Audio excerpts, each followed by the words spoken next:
Por favor, abra su Biblia y busque el Salmo 119. En un momento leeremos algunos versículos. En un periódico leí acerca de los cuidadores del Parque Mundo Marino en Orlando, en la Florida. Cuando inauguraron ese parque, en la enorme piscina en donde tenían a la ballena asesina Tilikum, encontraron el cuerpo desnudo de un muchacho. Su pantalón de baño estaba en otro lugar. Evidentemente, este joven se había quedado en el parque después de que lo habían cerrado y decidió nadar con las ballenas, entre las que se encontraba la ballena Tilikum, con un peso de 11,000 libras. Cuando los cuidadores llegaron al otro día, la ballena estaba jugando con el cuerpo desnudo del muchacho, quien seguramente pensó en divertirse un poco nadando con las ballenas, y éstas, jugando, lo mataron. Nuestros jóvenes en la actualidad están siendo destruidos por un monstruo mucho más peligroso que las ballenas o los tiburones asesinos. Tan enorme, tan grande y masivo es el problema, y sin embargo a veces parece tan pequeño. Hay un parásito marino muy pequeño, casi invisible, que se alimenta de las conchas, paralizando primero el músculo de la concha a fin de que no pueda cerrarse. Entonces, ese pequeñísimo parásito entra y comienza a devorar el suave contenido de la concha. Ya sea una ballena asesina o un pequeño parásito devorando la mente y las resistencias de nuestros jóvenes, ese es el enorme peligro que ellos enfrentan. Y el peligro está por todas partes. Y necesitamos hacer algo al respecto, porque Satanás quiere corromper sus mentes. La Biblia tiene mucho que decir acerca de la mente. Algunas veces en el Antiguo Testamento se le llama el corazón. Proverbios 4:23 dice: sobre toda cosa guardada, guarda tu corazón, porque de él mana la vida. Y en Proverbios 23:7 leemos: porque cuál es su pensamiento en su corazón, tal es él. Hay un refrán que dice: usted no es lo que cree que es, sino lo que piensa que es. Y el apóstol Pablo en Romanos 8:6 dice: porque el ocuparse de la carne es muerte. Y en Colosenses 1:21, y a vosotros también, que erais en otro tiempo extraños y enemigos en vuestra carne, haciendo malas obras, ahora os ha reconciliado. Y en Proverbios 15:26 leemos: abominación son a Jehová los pensamientos del malo. Mantenga esos versos en mente y después de un momento regresaremos al Salmo 119. Pero con tristeza tengo que decir que la pornografía ya no es algo que solo se ve en lugares clandestinos. Ahora está a la luz del día. Una gigantesca ola de fango inmoral está contaminando las playas de nuestras bendecidas naciones en la actualidad. Y necesitamos hacer algo. Necesitamos tener la capacidad de proteger nuestra mente a fin de poder proteger nuestro hogar. Y la gente ha hecho toda clase de cosas para ver si pueden corregir su manera de pensar. Han buscado en cavernas, han vagado por los desiertos, se han refugiado en islas remotas, se han internado en las selvas, han ascendido montañas, se han encadenado en calabozos y han vivido como ermitaños. Pero no han podido controlar sus pensamientos. Pero hay una manera de hacerlo que sí da resultado. Escúcheme atentamente. Le garantizo sin la menor sombra de duda que si usted hace lo que le dicen los versos que voy a compartir con usted, protegerá su corazón. Y si usted protege su corazón, entonces está preparado para proteger su hogar. Si usted es un padre o una madre, necesita escucharme y poner atención. Si usted es un jovencito o una jovencita, no apague la sintonía conmigo. Quiero darle 7 pasos hacia una vida de pensamientos limpios. Los encontramos en el Salmo 119, empezando en el verso 9. ¿Con qué limpiará el joven su camino? Con guardar tu palabra. Con todo mi corazón te he buscado, no me dejes desviarme de tus mandamientos. En mi corazón he guardado tus dichos para no pecar contra ti. Bendito tú, oh Jehová, enséñame tus estatutos. Con mis labios he contado todos los beneficios de tu boca. Me he gozado en el camino de tus testimonios más que de toda riqueza. En tus mandamientos meditaré, consideraré tus caminos, me regocijaré en tus estatutos, no me olvidaré de tus palabras. Entretejidos en los versos del 9 al 16 hay 7 pasos. Y se lo voy a decir con autoridad, con énfasis, con claridad y sin titubeo, que si usted hace estas 7 cosas que están aquí para la gloria de Dios y para su propio bien, usted controlará sus pensamientos. Por el contrario, si usted no hace estas cosas, no importa cuán buenas intenciones tenga, usted fracasará. En esta porción bíblica hay 7 principios. Primero, el principio de la purificación. Para estar completamente limpio, debe comenzar aquí. Mire lo que dice el verso 9. ¿Con qué limpiará el joven su camino? Con guardar tu palabra. La palabra hebrea, camino, conlleva la idea de un surco en el sendero. Un agricultor puede manejar su tractor muchas veces de ida y vuelta sobre el mismo camino y pronto el tractor habrá hecho surcos que pueden guiar al tractor, aunque el agricultor no lo esté manejando. Lo que el diablo ha hecho en mucha gente es esto. Ha puesto un surco en sus mentes, un surco lodoso y sucio. Personas que tienen una sola forma de pensar. Ha estado con personas que, no importa lo que usted diga, lo transformarán en algo sugestivo. Siempre tendrán algo que decir con un significado ajeno a lo que usted realmente está diciendo. Cuando era muchacho, trabajé en construcción. Yo había recibido a Cristo como mi Salvador y mi corazón sentía pena por todos los hombres con quienes trabajaba. Cualquier cosa que alguien decía, lo transformaban en algo sucio y obsceno. ¿Por qué? Porque estos hombres tenían un surco lleno de basura en sus mentes. Cuando piense de cierta forma, piense en un hábito secreto. Mucha gente lo hace así. En Jeremías 11:8 leemos, pero no oyeron ni inclinaron su oído, antes se fueron cada uno tras la imaginación de su malvado corazón. ¿Notó esa frase? La imaginación de su malvado corazón. Eso es lo que podríamos llamar una mente sucia. Aún por las noches antes de ir a dormir, en vez de pensar en Dios o en la palabra de Dios, se deleitan viendo sucias escenas en la pantalla de sus mentes y Dios sabe sus pensamientos. ¿Qué es lo que la Biblia dice en Mateo 5:27? Jesús está hablando y dice, oísteis que fue dicho, no cometerás adulterio. Pero yo os digo que cualquiera que mira a otra mujer para codiciarla, ya adulteró con ella en su corazón. O sea, adulterio mental. ¿Cuáles son los recursos para que el hombre limpie ese surco sucio, esa interna adicción? En el verso 9 del Salmo 119 encontramos la palabra limpiar, que en el griego es catarsis. Jesús usó la misma palabra en Juan 15:3 cuando dijo, ya vosotros estáis limpios por la palabra que os he hablado. Piense en el Señor Jesucristo entrando en su mente para hacer una limpieza. Él limpiará su mente de todas las cosas que no deben estar allí. En 1 de Juan 1:9 leemos, si confesamos nuestros pecados, Él es fiel y justo para perdonar nuestros pecados. Ahora note la siguiente frase, y limpiarnos de toda maldad. ¿Quiere escuchar una buena noticia? No importa cuál haya sido su vida mental, cuán viles y obscenos hayan sido o sean sus pensamientos, hoy mismo usted puede ser limpio y puro. Si confesamos nuestros pecados, Él es fiel y justo para perdonar nuestros pecados y limpiarnos de toda maldad. Piense en el Señor Jesucristo haciendo una limpieza total y perfecta en su vida ahora mismo. El apóstol Juan dice, si confesamos. Esta es una palabra griega compuesta de 2 palabras que literalmente significan decir lo mismo o hablar la misma cosa.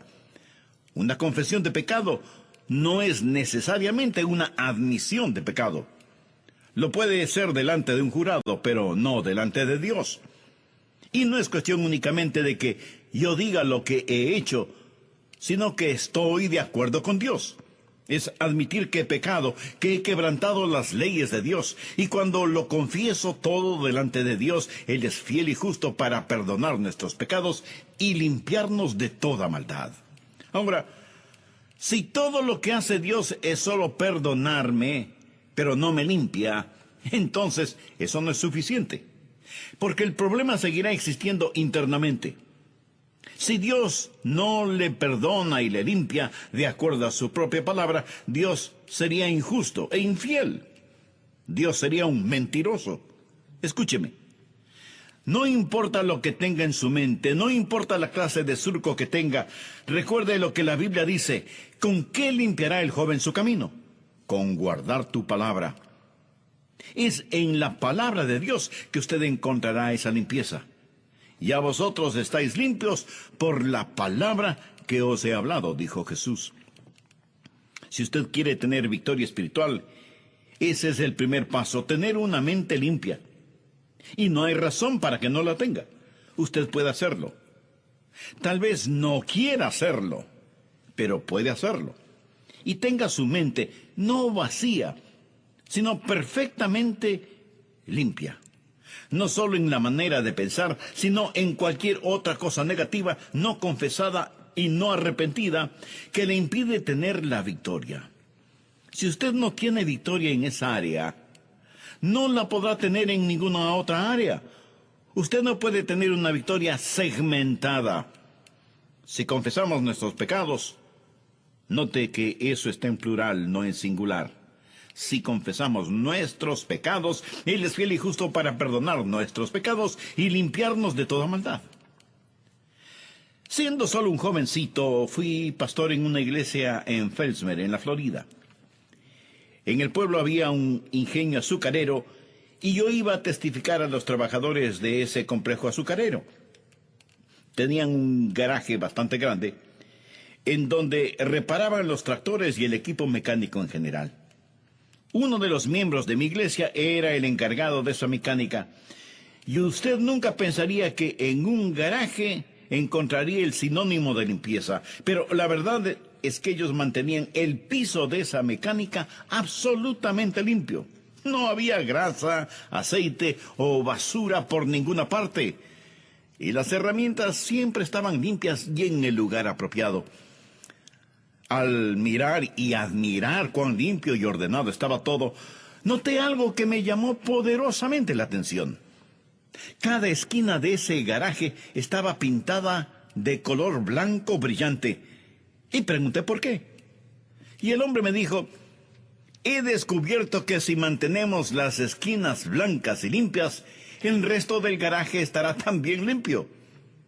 Él no permitía que nadie pusiera nada en las esquinas y debían mantenerlas siempre blancas y limpias.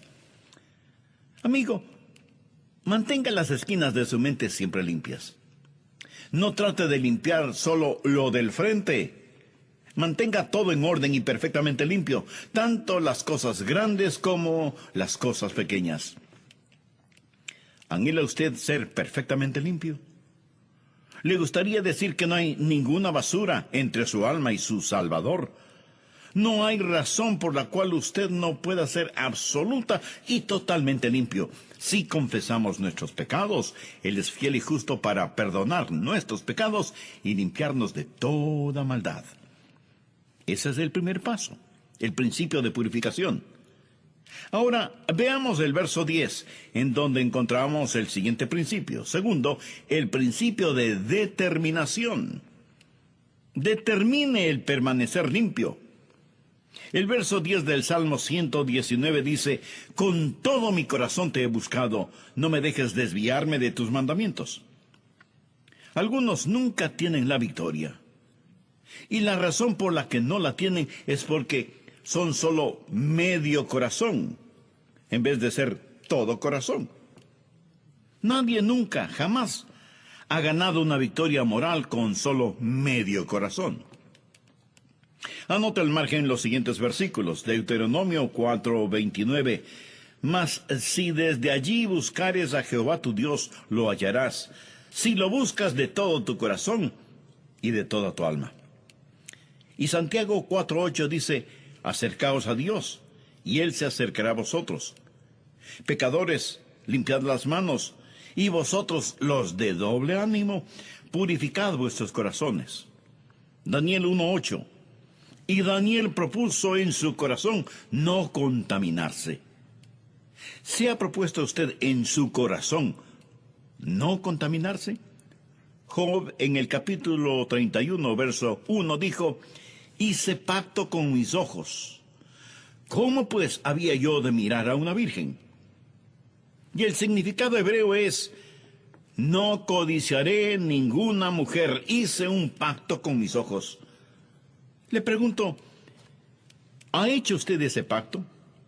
¿Ha dicho, oh mi Dios, con todo mi corazón tomo la determinación de ser puro? Si usted no toma esa determinación en nuestra sociedad actual, usted sucumbirá por falta de determinación. Dios hace negocio con los que quieren hacer negocio. Ahora, cuando usted toma una determinación, no significa que la batalla se ha terminado, pero nunca le será impuesta hasta cuando esté listo a ir de todo corazón y esté perfectamente limpio. Y entonces podrá decir, por la gracia de Dios, permaneceré limpio. Hace tiempo leí cómo la gente caza a ese pequeño animalito, el armiño, porque tiene una piel sedosa y blanca. Para cazarlos, ellos encuentran los huecos en donde se refugian los armiños cuando son perseguidos. Los taponan con fétida y maloliente suciedad y luego, con la ayuda de perros cazadores, obligan a los armiños a correr hacia sus guaridas.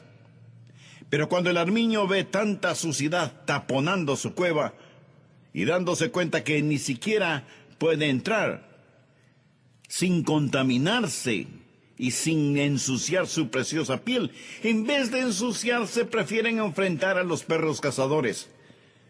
O sea que prefieren morir antes de contaminarse. Así de valiosa es la pureza para usted. Si no lo es, usted está cayendo en picada. Usted es una persona medio corazón, y si es así, usted no alcanzará la victoria. Con el principio de purificación, usted está limpio completamente. Con el principio de determinación, usted determina permanecer limpio. Cuando me casé, llegué hasta el altar matrimonial siendo puro. Y me casé con una virgen. Y me alegro por eso. Supe de las tentaciones que todo joven conoce. En la universidad, sobre mi escritorio, tenía una plaquita que decía, el que no quiere caer, no debe caminar por lugares resbalosos. Purificación, determinación. Tercero, el principio de fortificación. Fortifíquese con la palabra de Dios. El Salmo 119:11 dice, en mi corazón he guardado tus dichos para no pecar contra ti. Sí, usted puede estar limpio y puede estar determinado, pero necesita más que eso. Necesita algo que le fortifique interiormente. Necesita ser fortificado por la palabra de Dios. Primero usted se arrepiente y es limpiado. Y luego se rehúsa a participar. Pero después del arrepentimiento y falta de participación, viene el reemplazo. Usted pone algo en el lugar de lo que ha rehusado y que Dios lo ha tomado. Usted pone algo en su lugar. Escúcheme. La naturaleza aborrece los vacíos. La palabra de Dios guardada en su corazón es la que le fortificará. Pero tiene que estar en su corazón, no en un cajón del escritorio. En mi corazón he guardado tus dichos para no pecar contra ti. ¿Ha dicho alguna vez esas palabras, pero una realidad en su vida no refleja eso? ¿Tiene usted una relación íntima, directa y espiritual con Dios? ¿Tiene a Cristo en su corazón protegiéndole? Si responde negativamente a estas preguntas, usted necesita ser salvo ahora mismo. Y si quiere, bien puede hacerlo. Si ese es un sincero deseo de su corazón, no hay poder humano o sobrehumano que pueda impedírselo. Estamos hablando de cómo bíblicamente usted puede proteger su mente, proteger su corazón y, por lo tanto, proteger su hogar. En el Salmo 119, los versos del 9 al 16, encontramos 7 principios básicos. Ya hemos visto 3. Primero, el principio de la purificación. Segundo, el principio de la determinación. Y tercero, el principio de la fortificación. Bien, continuemos. Una de las mejores armas contra la pornografía es guardar la palabra de Dios en su corazón. Eso significa memorización. Esa es la forma de tener una mente pura. La Escritura es la mente de Dios. La Escritura es la palabra de Dios. Cuando usted tiene la Escritura en su corazón y mente, usted piensa los pensamientos de Dios. Los pensamientos casuales y la lectura casual de la Biblia es como una abeja que solo se contenta con volar sobre las flores. La memorización es como la abeja que baja hasta el corazón de la flor y se beneficia de su néctar. Y la meditación es como cuando la abeja lleva ese néctar hasta la colmena y fabrica la miel. Lo que necesitamos hacer es juntar la palabra de Dios en nuestro corazón y mente, meditar en ella y ser bendecidos y bendecir a otros con la miel espiritual. Dios nos dio una memoria. Eso es una cosa maravillosa. Alguien dijo, la memoria es una hada loca. Atesora pedacitos de trapos y pajas y tira sus joyas por la ventana.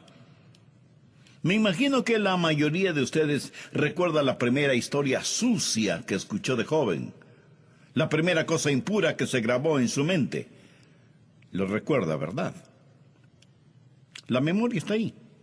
Muchos recuerdan lo que no deben recordar y olvidan lo que deberían recordar. ¿Qué es lo que hace la memorización de la Escritura? Le ayuda a recordar lo que debe recordar y a olvidar lo que debe olvidar. La mente es algo extraordinario. La mejor computadora sobre la faz de la Tierra es una tonta comparada con el cerebro humano. La mente puede pensar acerca de lo que está pensando. Eso es algo increíble. En mi corazón he guardado tus dichos para no pecar contra ti. Imagínese una pequeña cajita hecha de oro, platino y plata, con incrustaciones de diamantes y gemas preciosas, con hermosísimas bisagras y cierre de filigrana. Y usted mire esa pequeña caja, la abre y encuentra palillos para los dientes, envolturas de chicles, sujetapapeles de plástico, algunas moneditas sueltas, pequeños botones de diferente color y tamaño, en fin. La mente es como esa cajita, un instrumento increíble. ¿Y qué es lo que la gente pone en esa preciosa cajita? Prácticamente solo basura. ¿Quiere enseñar a sus hijos a vivir victoriosamente? Enséñenles a memorizar la Escritura y recompénseles por eso. Alguien dirá, yo no creo en sobornar a los hijos para que hagan lo bueno. Escúcheme, no es un soborno. Es una recompensa. Un soborno es para hacer algo malo. Una recompensa es en reconocimiento de lo bueno. La Biblia habla de recompensas. Jesús dijo, he aquí yo vengo pronto, y mi galardón conmigo para recompensar a cada uno según sea su obra. Primero, purificación. Segundo, determinación. Tercero, fortificación. Usted se fortifica con la palabra de Dios. ¿Qué es lo que hará la palabra de Dios? Veamos Filipenses 4, los versos 8 y 9. Por lo demás, hermanos, todo lo que es verdadero, todo lo honesto, todo lo justo, todo lo puro, todo lo amable, todo lo que es de buen nombre, si hay alguna virtud, si algo digno de alabanza, en esto pensad. Lo que aprendisteis y recibisteis y oísteis y visteis en mí, esto haced. Y el Dios nuestro estará con vosotros. El pensamiento es el paso previo para la acción. Siembra un pensamiento y cosechará una acción. Siembra una acción y cosechará un hábito. Siembra un hábito y cosechará un carácter. Siembra un carácter y cosechará un destino. Y todo comienza con un pensamiento. No en vano alguien dijo con mucha sabiduría: los buenos pensamientos dan buenos frutos, los malos pensamientos dan malos frutos, y el hombre es su propio jardinero. Usted puede escoger sus pensamientos como escoge a sus amigos. Lo que necesita hacer es poner una defensa en su mente, algo que proteja la puerta de su mente. Hay ciertas cosas que usted simplemente no debe permitirlas en su mente. ¿Cómo poner un escudo para proteger la mente? Primero, con la prueba de la confianza. Todo lo que es verdadero, ¿puede usted confiar en eso? Hoy en día tenemos una generación que ni siquiera cree en algo como la verdad absoluta. Ya no se pregunta si algo es verdadero.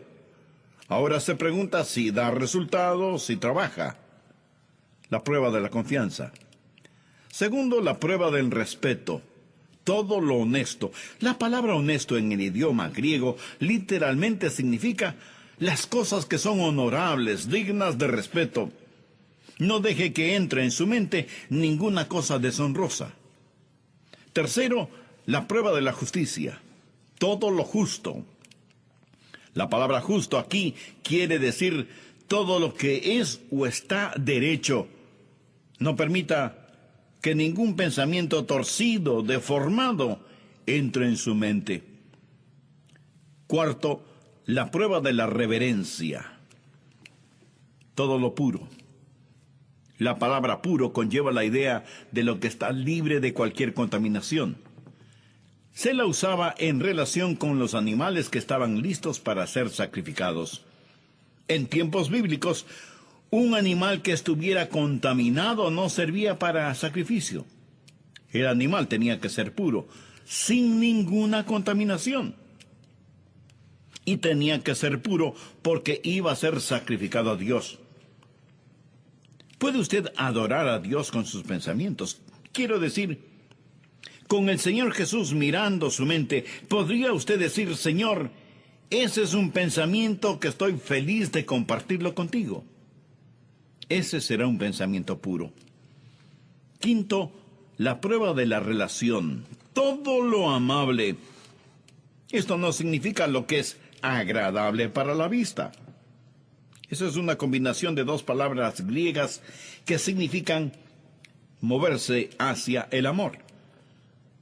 Si causa que usted ame, si usted es motivado por el amor, entonces piense en eso.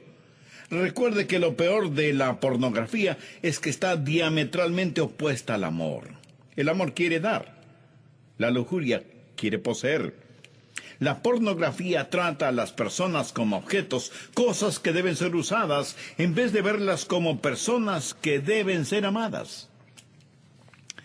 Sexto, la prueba del refinamiento. Todo lo que es de buen nombre. Usted no tiene que escuchar cosas degradantes.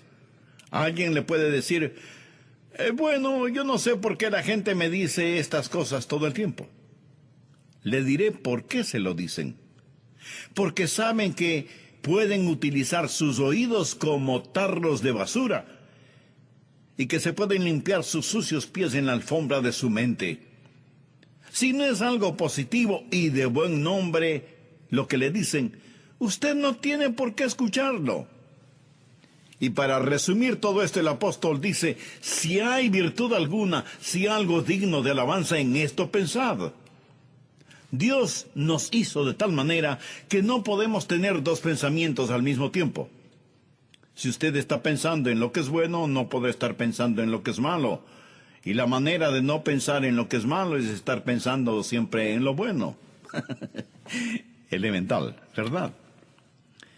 Cuando usted está pensando en una cosa, no puede estar pensando en otra. Nadie puede tener dos pensamientos al mismo tiempo. Y si usted está pensando en lo que es justo, no podrá estar pensando en lo que es injusto. Esta es la razón por la que la Biblia nos da esta lista, una lista de cosas en las cuales debe pensar. ¿En dónde encontramos esa lista? En la palabra de Dios. para que usted sea fortificado en la palabra.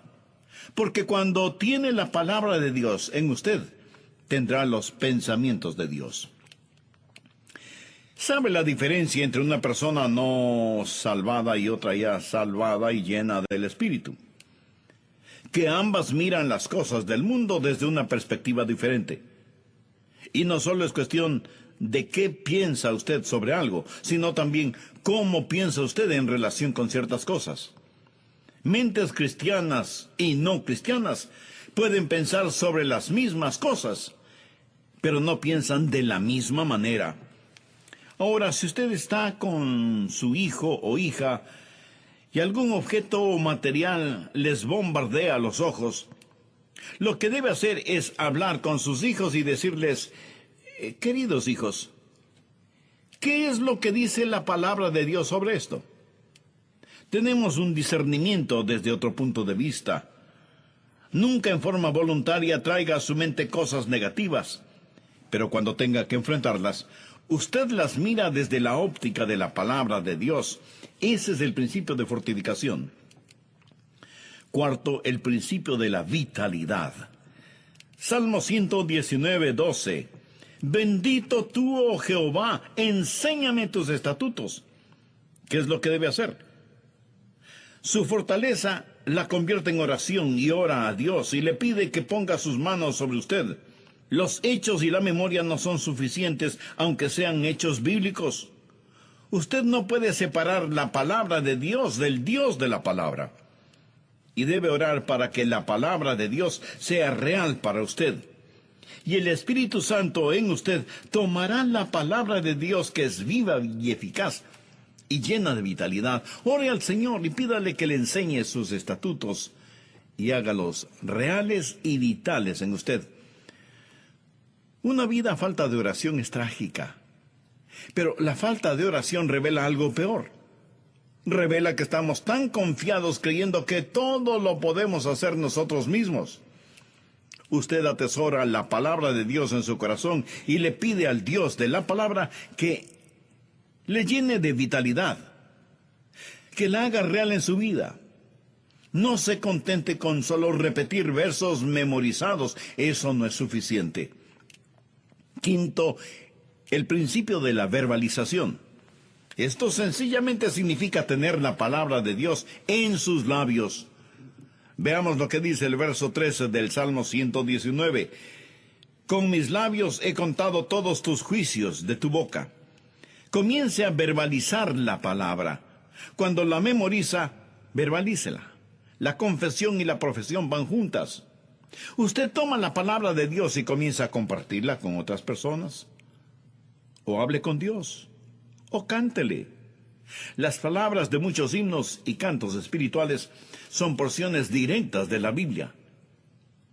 Y el cantar las Escrituras es una de las mejores cosas que usted puede hacer para tener la palabra de Dios en su boca, en sus labios. ¿Por qué? Porque hay una relación simbiótica. La palabra de Dios va de la cabeza al corazón y del corazón a la boca. Cuando usted habla con otras personas, verbalice la palabra de Dios. Escuche, mientras más hable de la palabra de Dios, más se pegará a usted la palabra de Dios. Aprenda a hablar la palabra de Dios, a compartir la palabra de Dios, a cantar la palabra de Dios. Y no solo que la verbalizamos, sino que la compartimos con otras personas. Y el mismo hecho de hablar la palabra de Dios nos llena de fortaleza. Sexto, el principio de la evaluación. Salmo 119, 14. Me he gozado en el camino de tus testimonios más que de toda riqueza. Recuerda cuando Moisés tuvo que hacer una decisión. Él vio los placeres del pecado, pero también vio las riquezas de Cristo. Hizo una evaluación y luego hizo la decisión. Él rechazó el ser llamado hijo de la hija del faraón, rechazó el gozar de los placeres del pecado perecederos y escogió el sufrir aflicciones con los hijos de Dios. ¿Por qué? Porque estimó que las riquezas de Cristo eran mucho más grandes que todos los tesoros de Egipto. ¿Lo ve? Tiene que hacer una evaluación. Enseña a sus hijos. Enséñese a usted mismo qué es lo que está renunciando. ¿Quién quiere cambiar diamantes por polvo? ¿Quién quiere comer basura cuando puede comer maná y néctar? Si pudiéramos conseguir que la gente piense así. Tiene que haber una decisión, debe haber una evaluación. Usted tiene que escoger, escoja las verdaderas riquezas y usted estará satisfecho con el Señor Jesucristo. Una mente que se alimenta con basura es una mente que siempre va a estar con hambre. Usted no tiene que estar hambriento, puede alimentarse de Jesús. Me he gozado en el camino de tus testimonios más que de toda riqueza, el principio de la evaluación. Séptimo, el principio de la meditación. Salmo 119, versos 15 y 16. En tus mandamientos meditaré, consideraré tus caminos, me regocijaré en tus estatutos, no me olvidaré de tus palabras. El meditar en la palabra de Dios es una poderosa forma para mantener su mente pura. Hay 3 elementos en la meditación: tiempo, quietud y concentración. Si usted invierte tiempo concentrado en la palabra de Dios, meditando en ella, eso hará algo maravilloso en su mente. La palabra meditar significa 2 cosas. Como lo he dicho antes, conlleva la idea de cómo la vaca se la pasa rumiando su alimento, alfalfa, hierba o lo que sea. Lo digiere en sus 4 estómagos y lo almacena para luego ir a estar rumiando tranquilamente, concentradamente. La palabra de Dios es más o menos como eso. Usted la tiene, la ingiere y la digiere. La mastica una y otra vez. La última cosa es lo que pienso antes de dormir, y es la palabra de Dios. Y mi primer pensamiento al despertarme es la palabra de Dios. También es como una agradable melodía que no puede quitarse de su mente. ¿No se sorprende usted mismo muchas veces de estar tarareando una canción? Por alguna razón esa música está grabada en su mente y la trae a sus labios, aún en forma inconsciente. Ponga la palabra de Dios en su mente y medite en ella día tras día, tras día, tras día. Déjeme darle otros versos afines al tema. Salmo 119, 23. Príncipes también se sentaron y hablaron contra mí, mas tu siervo meditaba en tus estatutos. Y el verso 48 dice: alzaré asimismo mis manos a tus mandamientos que amé, y meditaré en tus estatutos. Y en el verso 97 leemos: oh, cuánto amo yo tu ley, todo el día es ella mi meditación. Ahora, escúcheme. Memorice estos 7 principios, valdrá la pena. Póngalos en práctica. No sea un hipócrita tratando de enseñar a sus hijos algo que usted no practica. Un día dará cuentas a Dios por eso. Tenga un corazón limpio, puro y justo. Proteja primero su corazón para que usted pueda proteger su hogar. Y camine con sus hijos por este sendero y dígales: hijos, ustedes pueden ser limpios. No dejen que el diablo haga un surco de suciedad en sus mentes. Ustedes pueden tener una mente limpia y pura, y enséñenles estos 7 principios. Me preocupa que en nuestros países muchos padres no protegen su corazón y por lo tanto no están preparados para proteger sus hogares. Recuerde que Dios hace negocios con aquellos que quieren hacer negocios. Este ha sido una especie de mensaje filosófico teológico. En un próximo programa hablaré de las cosas prácticas que usted puede hacer. Mientras tanto, ¿no le gustaría orar ahora mismo para que Dios le enseñe sus estatutos? Dígale: Señor, ayúdame a conocer estas cosas. Ayúdame a entender lo que el pastor ha dicho acerca de tu palabra y aplicarlo a mi corazón. Amigo, sé que muchas personas tienen dificultades en este asunto y en muchos casos es una verdadera batalla. Pero si tiene determinación en su corazón, Él le dará la victoria. Ahora, este mensaje ha sido primordialmente para quienes ya son salvos, ya son hijos o hijas de Dios. Pero entre los miles de personas que escuchan este programa, seguramente algunas no conocen todavía al Señor Jesucristo en forma personal, pero ahora tienen el deseo de hacerlo. Si ese es su caso, amiga, amigo, le invito a que entregue su corazón a Jesús. La mejor manera de proteger su corazón es teniendo en él al Señor Jesucristo. El cristianismo no es un comportamiento modificado. Usted no puede purificar el agua pintando la tubería de blanco. Cristo debe estar en su corazón. Por favor, busque en su Biblia en la primera epístola de Juan, capítulo 1, y después de un momento leeremos desde el verso 3. Cuando yo era joven pastoreaba una pequeña iglesia universitaria en el pueblito de Fellsmere, en la Florida. Era un hermoso pueblito y mi esposa y yo servíamos en una iglesia en donde un diácono de la iglesia tenía como trabajo regular el cazar ranas. Era un cazador profesional de ranas. Las ranas, por supuesto, no eran profesionales. Pero él por las noches se embarcaba en su bote de aire y cazaba ranas. Financieramente le iba muy bien cazando ranas en los pantanos de la Florida y me contó una historia que nunca la olvidaré. Me dijo que antes de ser un creyente no solo cazaba ranas, sino que también cazaba cocodrilos, lo cual era ilegal. Pero la piel de cocodrilo en el mercado negro le significaba mucho más dinero que las ranas. Me dijo que nunca disparaba a los cocodrilos. Para atraparlos, llevaba en su bote una potente linterna, con la cual enfocaba directamente los ojos del cocodrilo y se acercaba al animal que estaba encandilado por la luz. En el bote tenía también un gran martillo, un pesado mazo, con el cual golpeaba con toda su fuerza justo entre los ojos del cocodrilo. No usaba armas de fuego porque el disparo podía ser escuchado por los guardas forestales. Por eso utilizaba el método del mazazo entre los ojos del cocodrilo.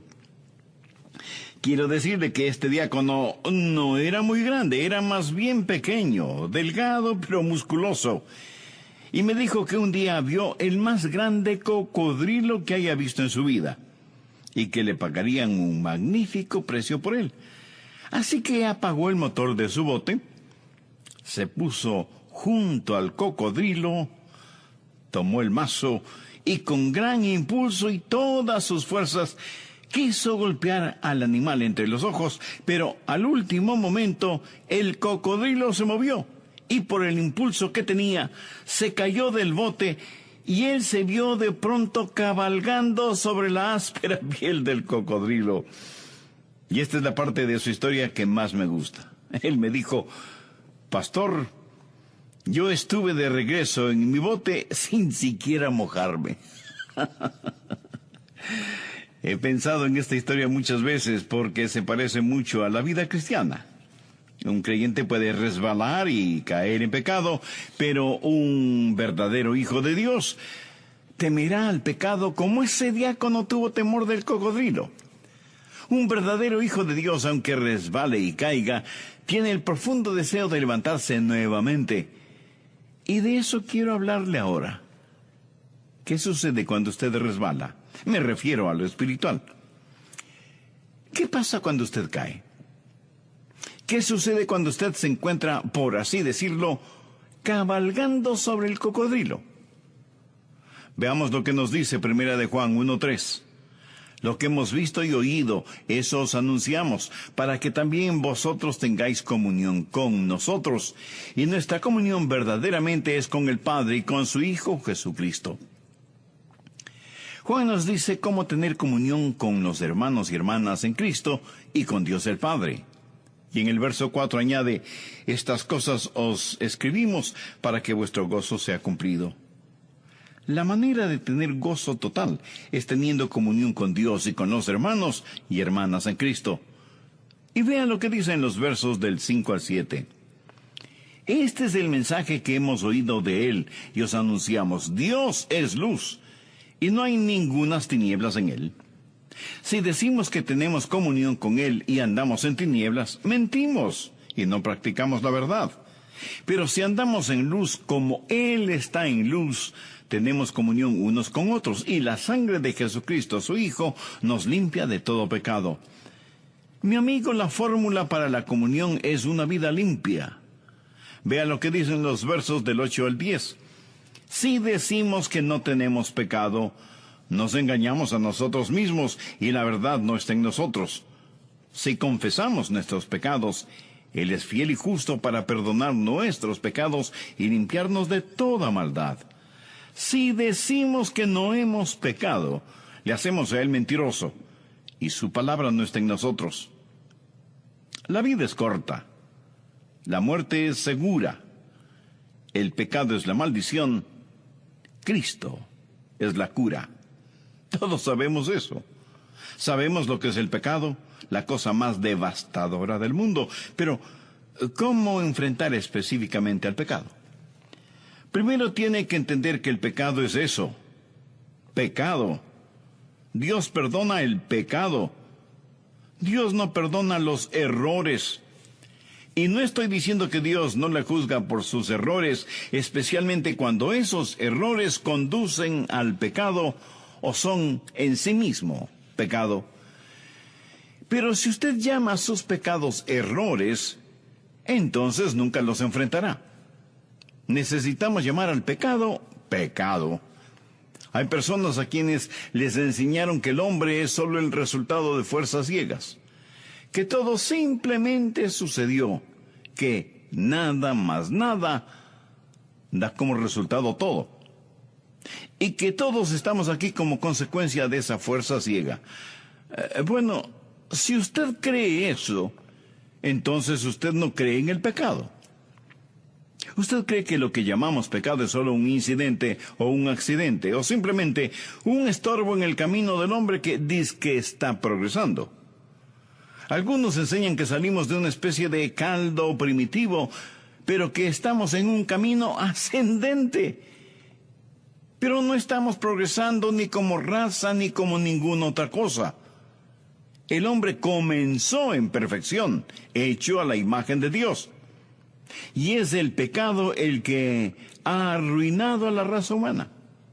Pero si usted no entiende el pecado por lo que es, si no ve el pecado como una afrenta ante un Dios santo, si usted llama al pecado cualquier otro nombre, malfunción, error o enfermedad, si usted dice que el hombre está enfermo pero no es malvado, que es débil pero no impío, que está contaminado, pero no es pecador. Si dice todas estas cosas, entonces nunca enfrentará el pecado como debería hacerlo. Y por lo tanto, nunca tendrá comunión con Dios. Verá, el problema con nuestra moderna sociedad es que todos tenemos la carga de la culpa, sin tener un sentido del pecado. La carga de culpabilidad está ahí, y se muestra de varias maneras. Pero muchos de nosotros no nos vemos como pecadores que necesitan ser perdonados. Más bien nos vemos como personas que cometemos errores que necesitan ser corregidos. Así que tratamos de corregirnos nosotros mismos y de alguna manera compensar por el problema o sentir conmiseración sin ser limpiados ni ser perdonados. ¿Cuál es la fórmula de la comunión con Dios? Le puedo asegurar que no es la fórmula que el mundo tiene, porque el mundo tiene diferentes ideas al respecto.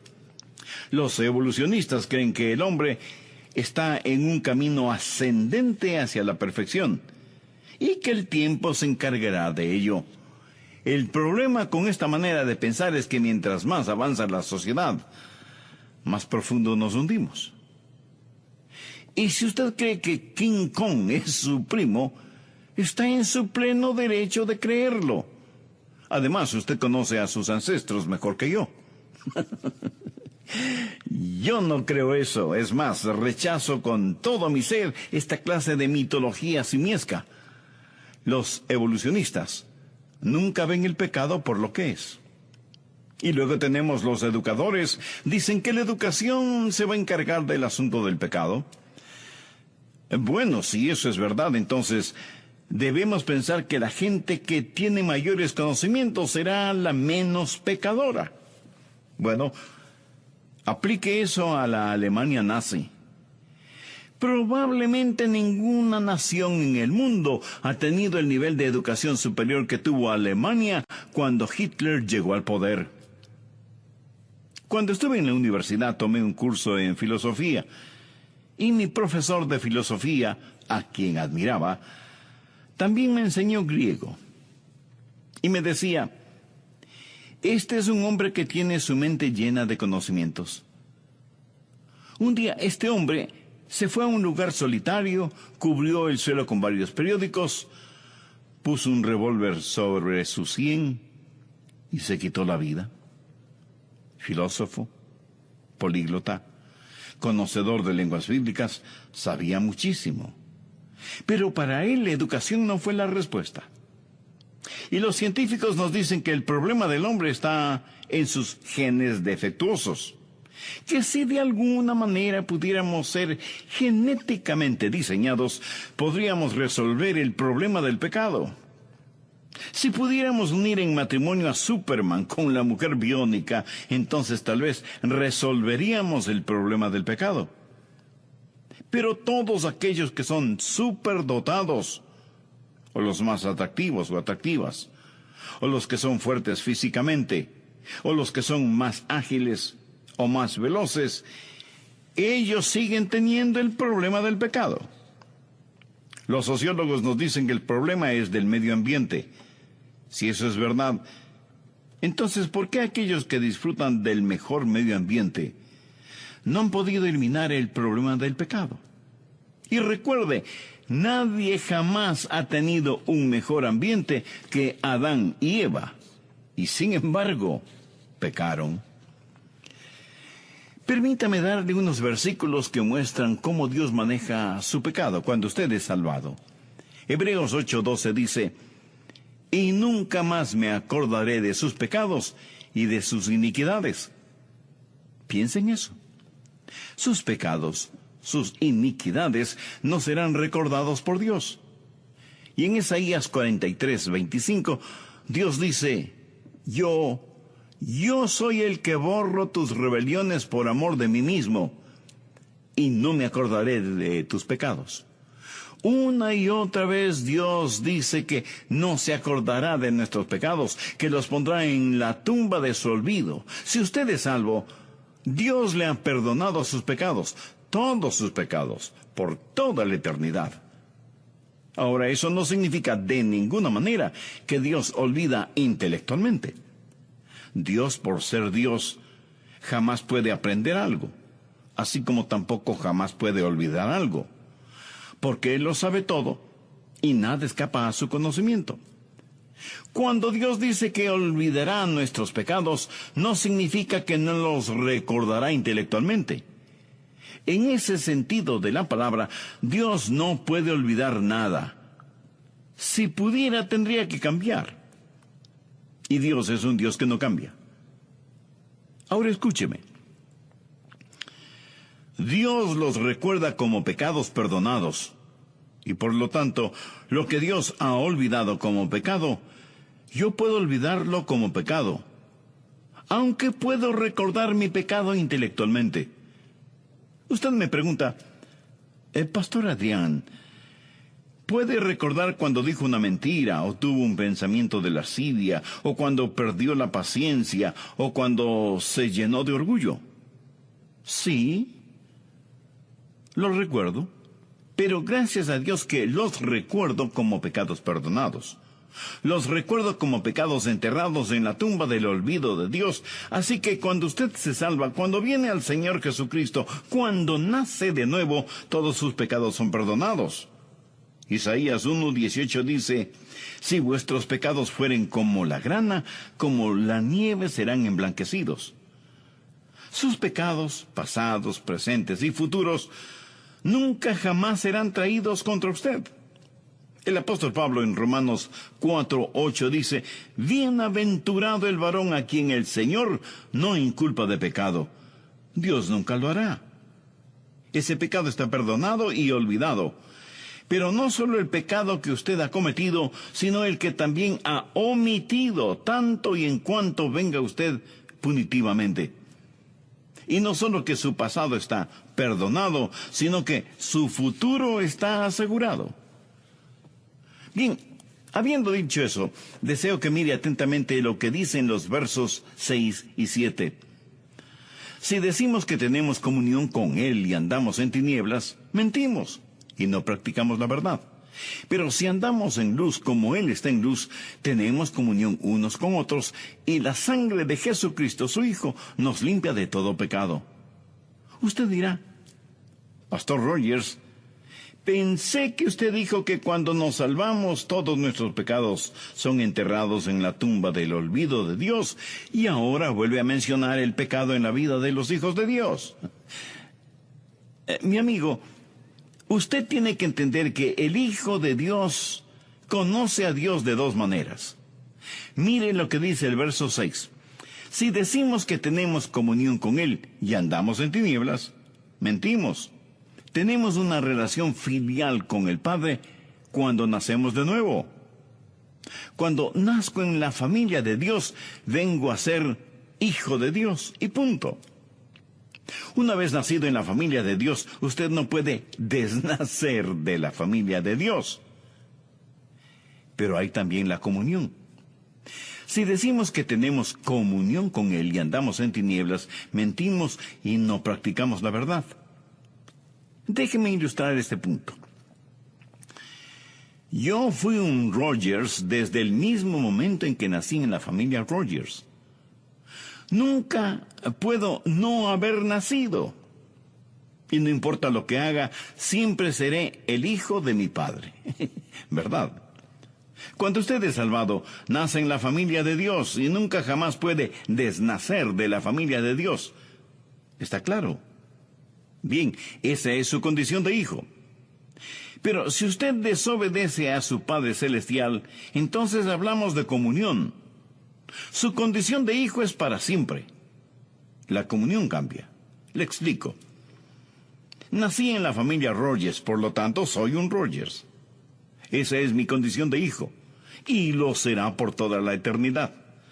Nada puede deshacer lo que sucedió el momento en que fui concebido y nacido en la familia Rogers. Ese es un hecho eterno, y nunca puede ser cambiado.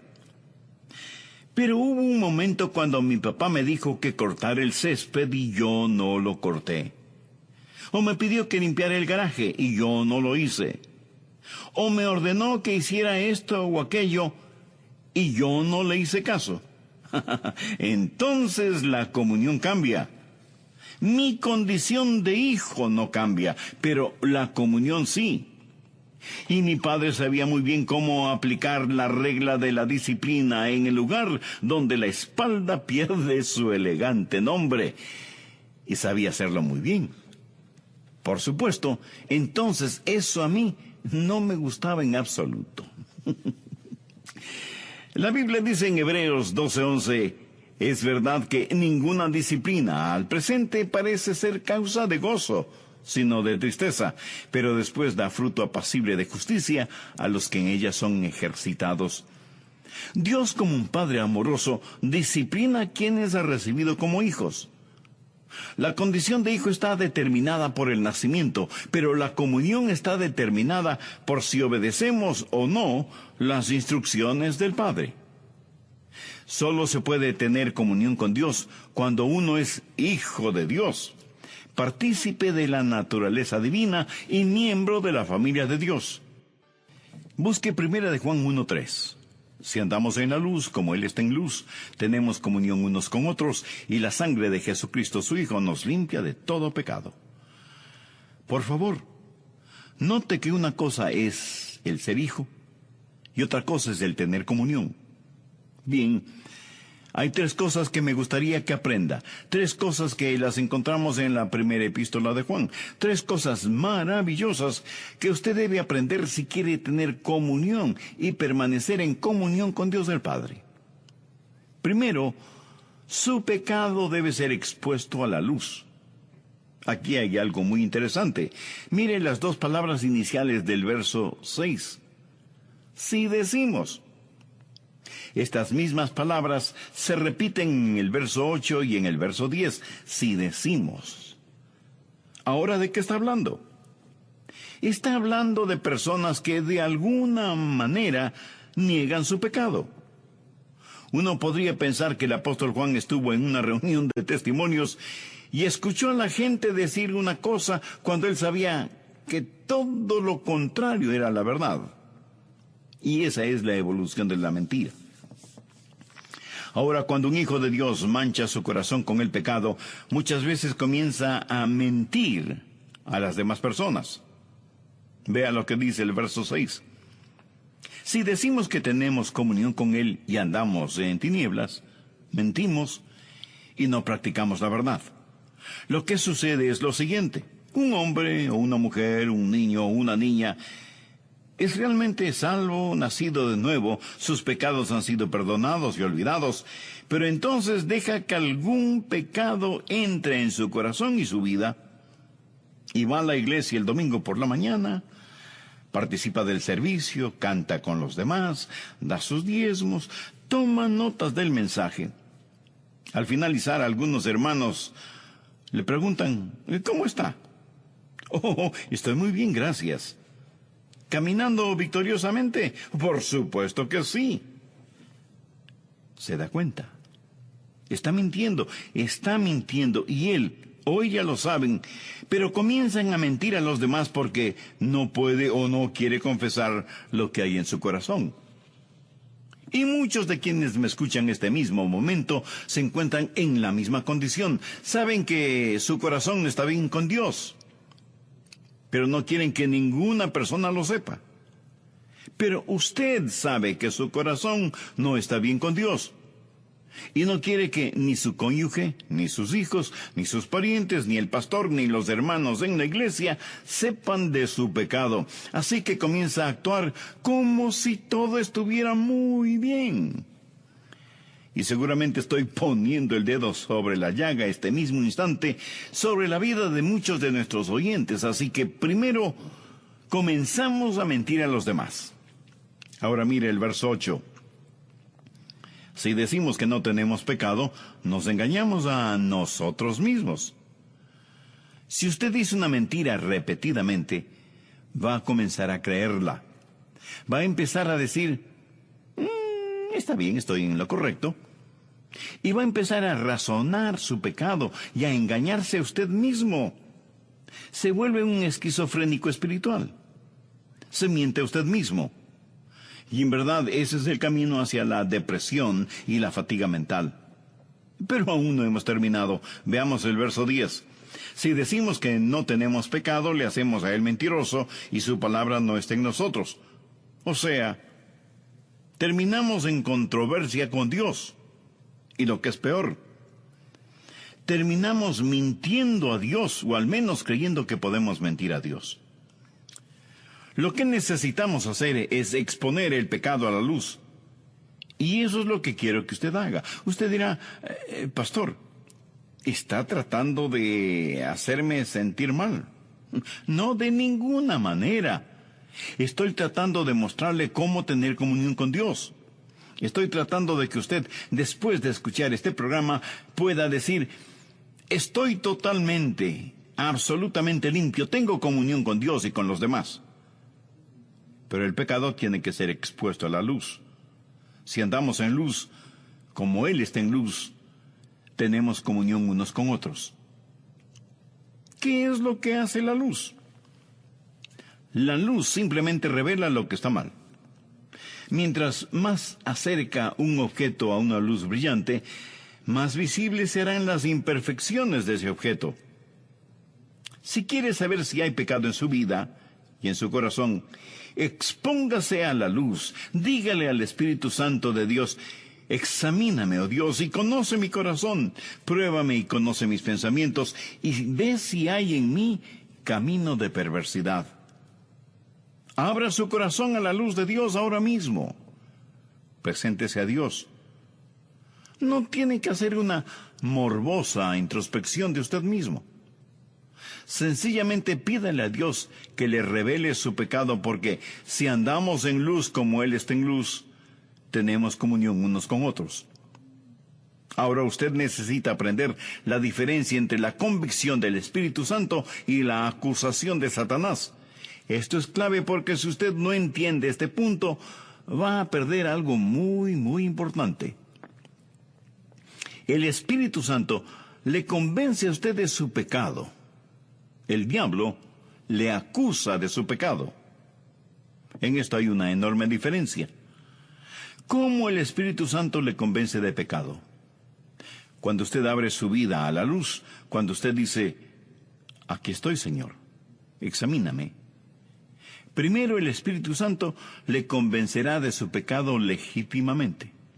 Le dirá, este es el pecado que tienes en tu vida, y que aún no lo has confesado y por lo tanto no ha sido todavía perdonado y limpiado. Y usted confiesa su pecado, se arrepiente, es limpiado, perdonado, hecho un hijo o una hija de Dios, nace de nuevo en la familia de Dios. Pero ahora el diablo le acusa ilegítimamente y sacará a la superficie lo que ya ha sido perdonado, limpiado y olvidado, y hará que usted lo recuerde una y otra vez. La Biblia dice, fiel es Dios y justo para perdonar nuestros pecados y limpiarnos de toda maldad.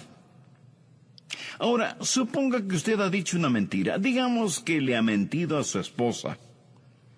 Y el Espíritu Santo le da convicción de ese pecado y usted lo confiesa delante de Dios y pide que le perdone y le limpie. Y también pide perdón a su esposa. ¿Qué sucede con ese pecado? Que es enterrado en la tumba del olvido de Dios y usted es perdonado y limpiado. Dios nunca ni lo mencionará jamás. Pero si sale a la superficie, es el diablo quien le está acusando. Recuerde que el diablo es llamado el acusador de los hermanos. Él lo acusa delante de Dios y le acusa a usted delante de su propia conciencia y le dirá, ¿recuerdas la mentira que le dijiste a tu esposa? Y él hará esto para atormentarle. Ahora, supongamos que usted no le confiesa ese pecado a su esposa. Le miente a su mujer. Y el Espíritu Santo le dirá, mentiste a tu mujer y tratas de tener comunión con Dios. Y usted sabe que no tiene comunión con Dios.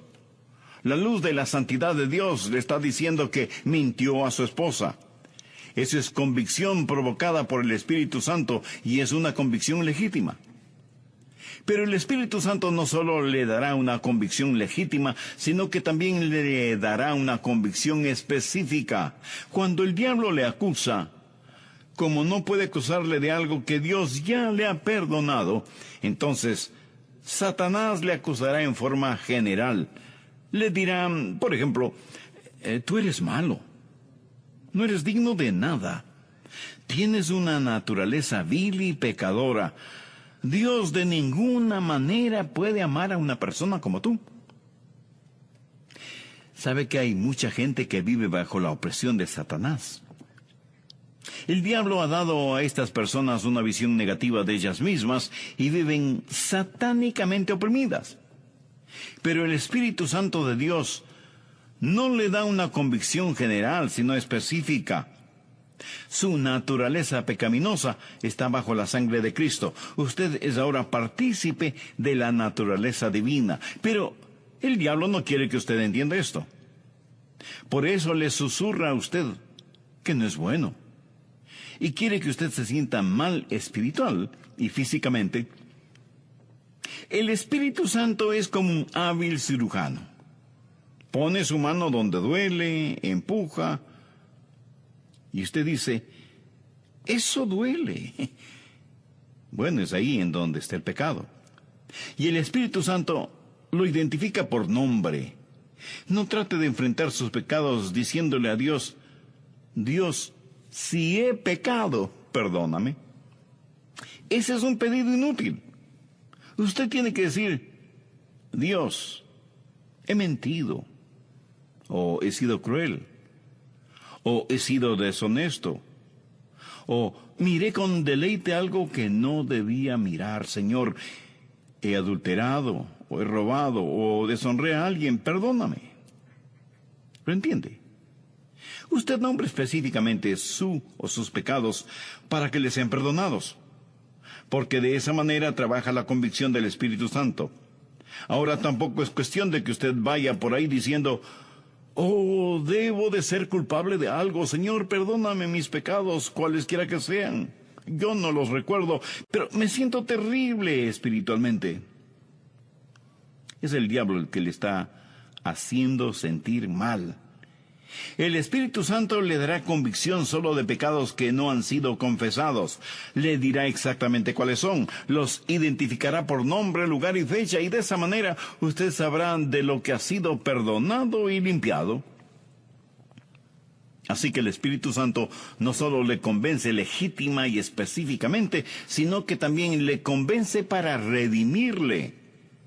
El Espíritu Santo pone convicción en usted para que confiese su pecado, sea perdonado y tenga comunión con Dios, porque Dios quiere que usted tenga comunión con Él.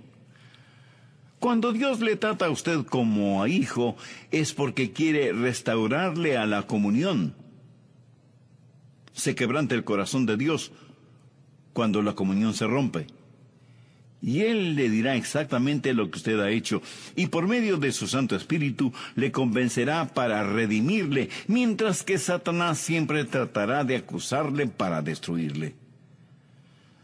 Dios quiere traerle a la confesión precursora del perdón y la comunión, mientras que el diablo quiere acusarle para que en desesperación usted se aleje de Dios. Así que solo abra su corazón al Espíritu Santo de Dios. Ese pecado que tiene debe ser expuesto a la luz. Pero, ¿qué hacer una vez que el Espíritu Santo, en forma legítima, específica y redentora, revela cuál es el problema? Bueno, primero debe ser expuesto a la luz. Segundo, debe ser expresado al Señor. Miremos una vez más el verso 9. Si confesamos nuestros pecados, Él es fiel y justo para perdonar nuestros pecados y limpiarnos de toda maldad. Usted debe confesar su pecado. A lo mejor usted me pregunta: pastor, ¿cómo confieso mi pecado? En el idioma original, la palabra confesar significa estar de acuerdo, decir la misma cosa. Una confesión de pecado no es solo la admisión de su pecado, es el estar de acuerdo con Dios acerca de lo que Él dice sobre ese pecado. ¿Cómo confesar el pecado? Debe hacerlo inmediatamente. La palabra confesar está en tiempo presente. No acumule sus pecados hasta el final del día, menos hasta el final de la semana, y muchísimo menos hasta el final del mes.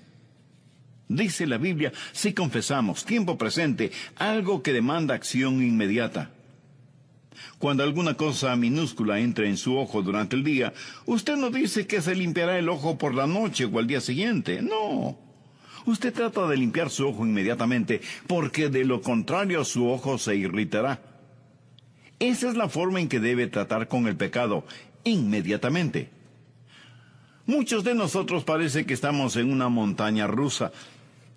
Vamos a la iglesia sintiéndonos muy abajo anímica y espiritualmente, escuchamos el mensaje, oímos la verdad de la palabra de Dios, hacemos las paces con Dios, confesamos nuestro pecado y nos sentimos arriba, muy arriba. Y así pasamos la vida. Unos días muy arriba y otros días muy abajo. Pero sin darnos cuenta, muy imperceptiblemente, más es el tiempo que estamos abajo que el que estamos arriba. Una verdadera montaña rusa. ¿Se ha subido alguna vez a una montaña rusa?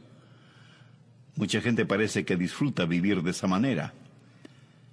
Déjeme decirle lo que es la vida espiritual. La vida llena del Espíritu no es una vida en la que nunca peca. Si decimos que no hemos pecado, nos engañamos a nosotros mismos y la verdad no está en nosotros. La vida llena del Espíritu no es el estar en una montaña rusa. Es el estar bien con Dios, pero consciente de que algún pecado vendrá a su vida y usted lo confesará inmediatamente. Esa es la vida llena del Espíritu. Es una vida de confesión de pecado. Es una vida de estar de acuerdo con Dios. Es una vida de acción inmediata. Si el Espíritu Santo de Dios le convence a usted específicamente, entonces usted debe confesar específicamente. Si confesamos nuestros pecados, nómbrelos, identifíquelos. Cantamos muchas veces que debemos contar las bendiciones que el Señor nos da, y aún hasta nombrarlas. Si usted nombra sus pecados, se asombrará de todas las cosas que ha hecho.